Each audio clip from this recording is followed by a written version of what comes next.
Okay, so picking it back up after our install, and there you go. New relocated gauges, very excited for this.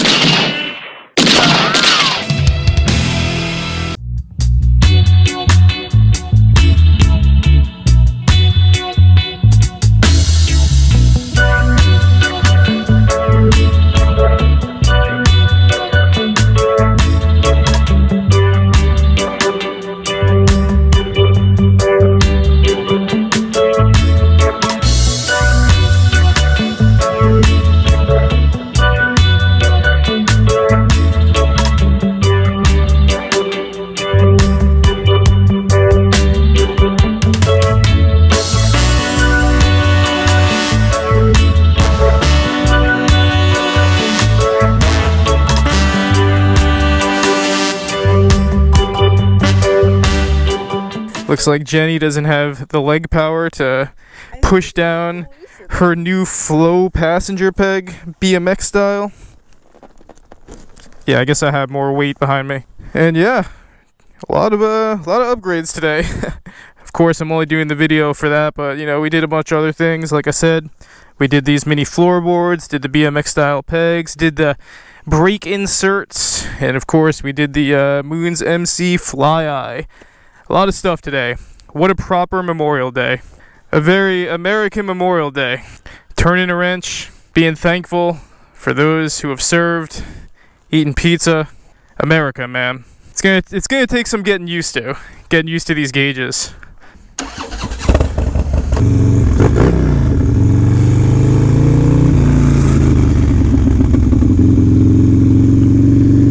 Ah, yes.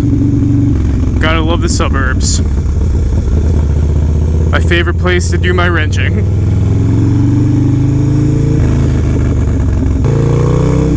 But yeah, that was... what a job, man. There was a couple times while we were doing that where I was like, oh, yep, I think I passed the place of no return where I just gotta leave the bike here, wait till someone who knows what they're doing can look at it with me. But then we persevered. And we were able to make this thing happen. And basically the scariest part for me is when we were at the point where we took the rubber grommet off and we had to take the wires out of the frame. That was the hardest part. Like, it was super difficult to get the wires to budge at all. And then I was really having to pull, and I was like, man, I don't feel like I should be having to pull this hard to get these wires out. And that's why at that point I was like, you know what? I'm gonna cut the electricity from the battery, even though everyone I talked to said it's really not necessary. But I was like, we're being so rough with these right now. It's like, I'd rather be safe than sorry. Like, let me just cut the power for now. So for my installation, I actually did decide to cut the power, but most people I talked to said it's just not necessary. So yeah, you know, and there was a point where, you know, I'm pulling these wires through, and I heard something snap, or I heard something click, and my heart just kind of dropped, because what I thought had happened is I thought the main plug that you had to detach to get the old harness out, I thought I had internally detached that plug, meaning that, you know, the plug was going to come out, but the other end of it was going to be buried within the frame. And at that point, like, that's way past my pay grade. There's nothing I could do if that happened. That's where, like, I'd be probably taking the thing to a shop and let them figure it out.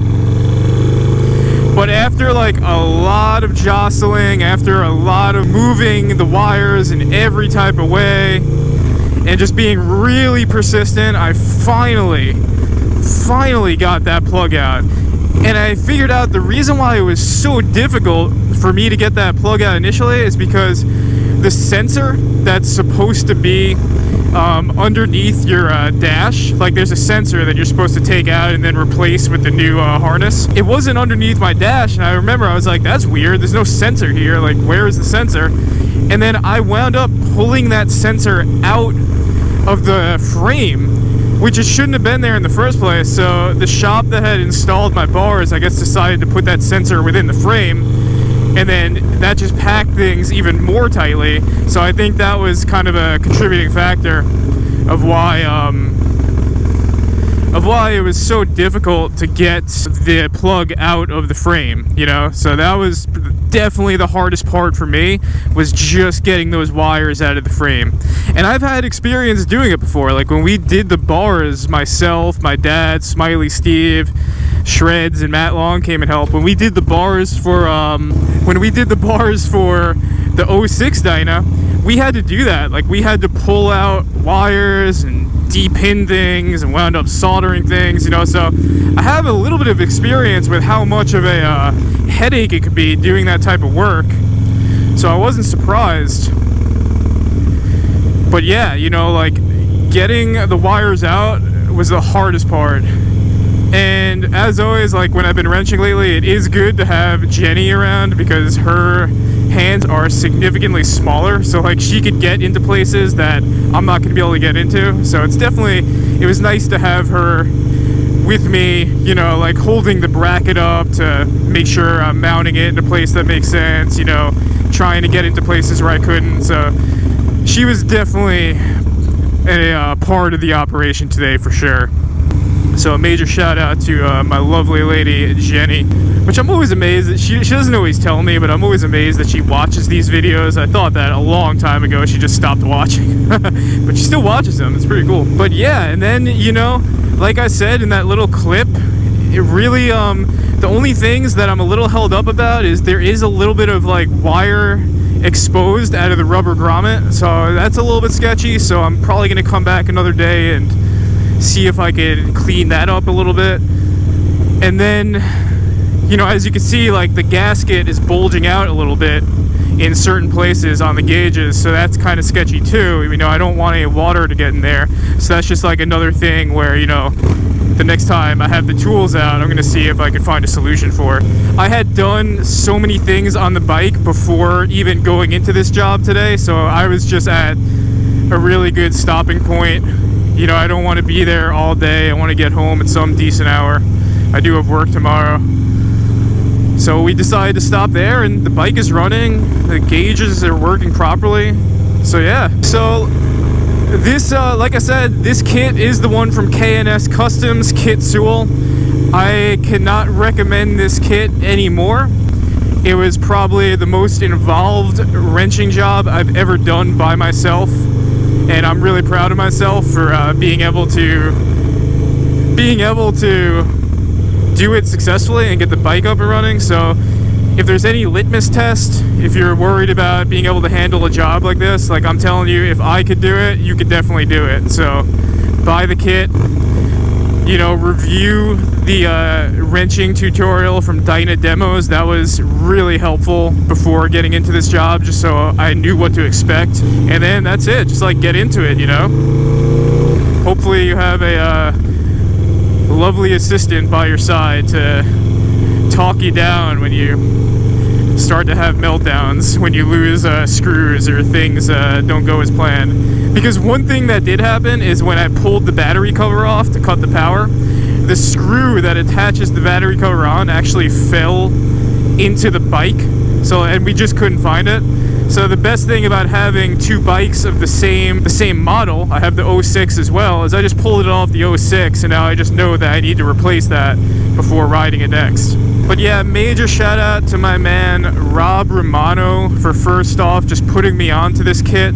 I thought that this type of job was a whole lot more involved than what was actually involved, so thank you. And also thanks to him for you know, just being there to answer any questions and, you know, help getting me set up here. The one thing that's really important if you think about buying this kit is it is technically not a full kit. What I didn't know until I watched the Dynademos video is you need to get longer screws to attach the speedo and the RPM gauge to the actual bracket here. The stock screws will not be long enough. So if you don't go out and get the screws, the exact measurements is 8 by 32 and the length is 3/4. If you don't have those screws, you're not going to be able to attach these. And if that happened to me, like if I got that far and I had to stop there, like I would have had a meltdown. So I'm really glad that I caught that earlier.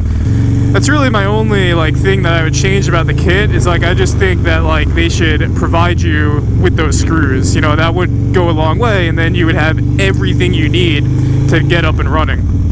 But yeah, so again, shout out to Rob Romano, shout out to K&S Customs, shout out to Dynademos. You guys are awesome, man. That video was amazing. And shout out to Nick MP Barton from the Gotham Speed Shop. I was also kind of talking through this with him too, because he actually decided to install it too. But yeah, so, you know, like I said, I'm trying to push myself to wrench more and more and have myself do jobs that I'm just not necessarily comfortable doing, to challenge myself to grow a little bit as a mechanic, as a basic mechanic. And I'm really proud of myself. I really thought that there was a high likelihood that I was just gonna have to leave the bike and take the 06 Dyna and, you know, take care of this when I had someone else with me that could help me out. But I'm proud of myself that I was able to do this on my own. It's definitely a new plateau for me today in terms of wrenching on the bike. But yeah, I hope you enjoyed it. I cannot give enough respect to the people out there who are making content on wrenching tutorials such as Dynademos. Like, I could not imagine trying to film and talk through that while also like having to focus on the intricacies of wrenching on this thing.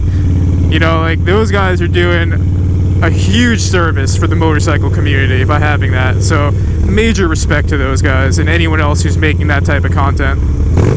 But yeah, I guess the last thing I'll ask you guys is, what do you guys think? What do you guys think about the new gauges, like from your perspective? As always, thank you for watching. Stay safe out there, and stay low. Keep track of your speed and your RPMs without having to break your neck. And on that, BK Low is out.